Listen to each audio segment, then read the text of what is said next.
Hello, and thank you for joining me. I am excited to speak with you today about collaborative solar cooking solutions with a focus on scaling.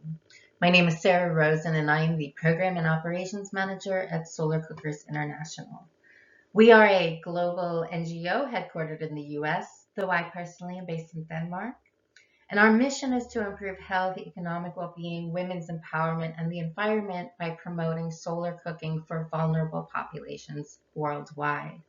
And today I will be sharing insights from a solar cooking initiative in Yemen, how we tailored our approach, and how it connects to some broader principles. Yemen is home to over 39 million people, more than half of which are dependent on polluting fuels for cooking. Yemen also faces one of the world's most severe water and food crises, and resource scarcity is made worse by climate change, with rainfall becoming less predictable and advancing desertification. These environmental challenges are, of course, compounded by the civil war, which has displaced over 4.5 million people and devastated the country's infrastructure. So the project itself was based in the Al Mocha district, on the country's western coast, an area once known for its thriving coffee trade, but is also home to a hot and arid climate. Al Mocha is near one of the war fronts, making the local situation particularly fragile. And in such an environment, the main objective is to strengthen resilience, food security, and livelihood opportunities. With livelihood and resilience being core themes, it meant that this really was, at its core, a capacity building project. The project's primary beneficiaries were not just end users, but also the makers. And we worked with local self-help groups, building on existing skills to grow local capacity for manufacturing. And the focus was on creating appealing and durable products that, as one facilitator put it, he would be proud to buy in the marketplace. This local manufacturing capacity was not just an economic strategy, but also critical from an access standpoint. So in Yemen's current geopolitical climate, importing cookers is just too unreliable and too costly. A key principle of the project was inclusive engagement, especially of women, who are often underrepresented in decision-making spaces. And women were not just engaged as end users, but also as makers and contributors. So during the early planning stages, they were asked what skills they'd like to develop, and many of them had some prior experience with sewing, thanks in large part to some earlier projects. So together we explore the options, and producing heat retention baskets or bags emerged as the right fit. A practical and market relevant application that can contribute to both household cooking and income generation. So this truly was a collaborative effort between distinct but complementary partners, and the project was financed by the German government, developed by DKH, and the local implementing partners were Not a Makers Organization, or NMO. SCI contributed as technical consultants to support the pilot phase. At SCI, we have a few different project models depending on the context, where sometimes we are the lead developers, sometimes co-developers, and in this case, providing targeted consulting services made the most sense. And having a flexible project model toolkit, it really helps us remain responsive and integrate effectively into existing efforts. So as consultants, we were involved in early planning stages through technology and stakeholder reviews. We evaluated cooker, dryer, and bag designs, especially in terms of local material availability.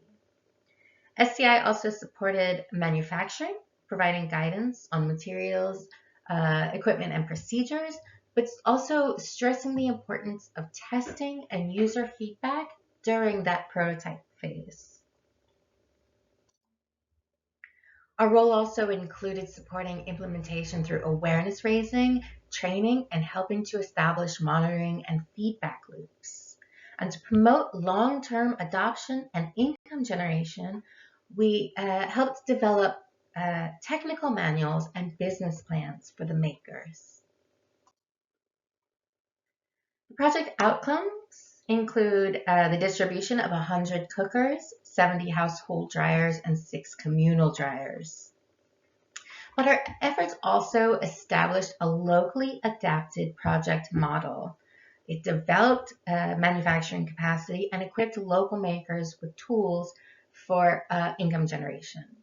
And now there is greater awareness and familiarity with solar cooking in the area, which really lays the foundation for future growth and replication.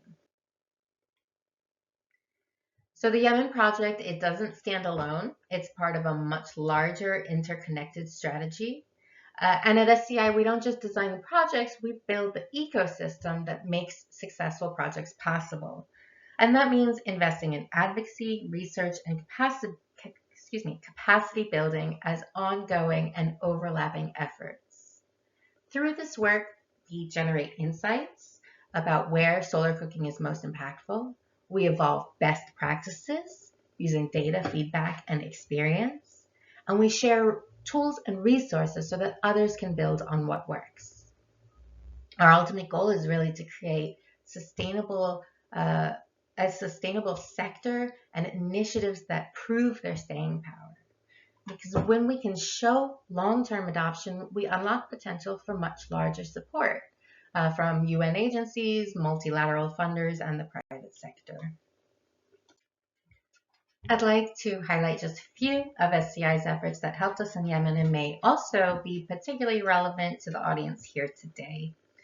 Our insights span a wide range from national policies to potential savings, but I'd like to highlight SCI's Global Solar Cooking Distribution Map, which tackles the deceptively simple question, how many people are already solar cooking? We are working to answer that by tracking the number and location of solar cookers worldwide.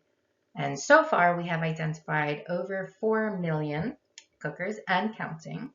And this map really helps us see where solar cooking is already taking hold, where there's untapped potential, and where more outreach could make a difference.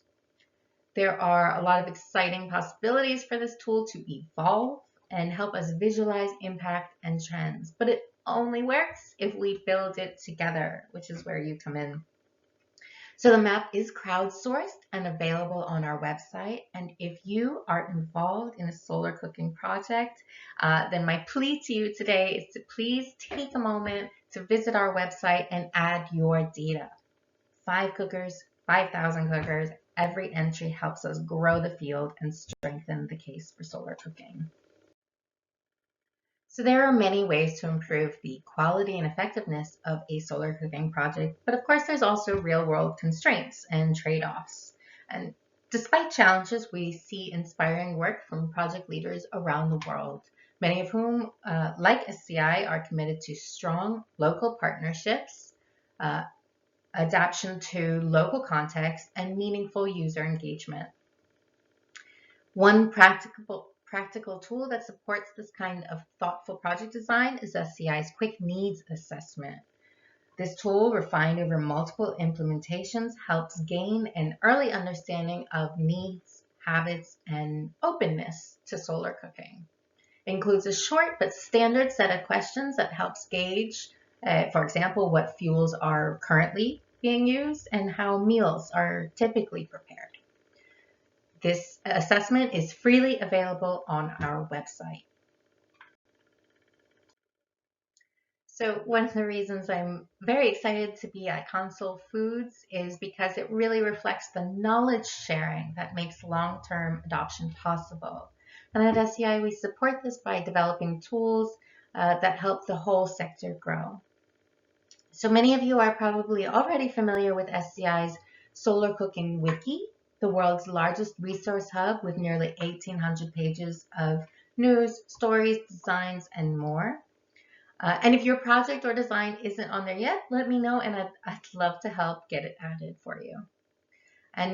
But perhaps a lesser known tool is SCI's Adoption and Impact Survey, which helps project leaders collect pre and post distribution data on use, challenges, and impact. It captures the baseline and tracks real change over time. And this tool isn't just about improving your next project. It's also how we demonstrate solar cooking's value to major funders. The better we can measure impact, the stronger our case for large-scale support. This survey is free and available on our website, and we encourage all implementers to use it and to share your findings with SCI and the wider community. Thank you so much for listening today. I look forward to engaging with you all, and please do let me know if you'd like to learn more. Thank you.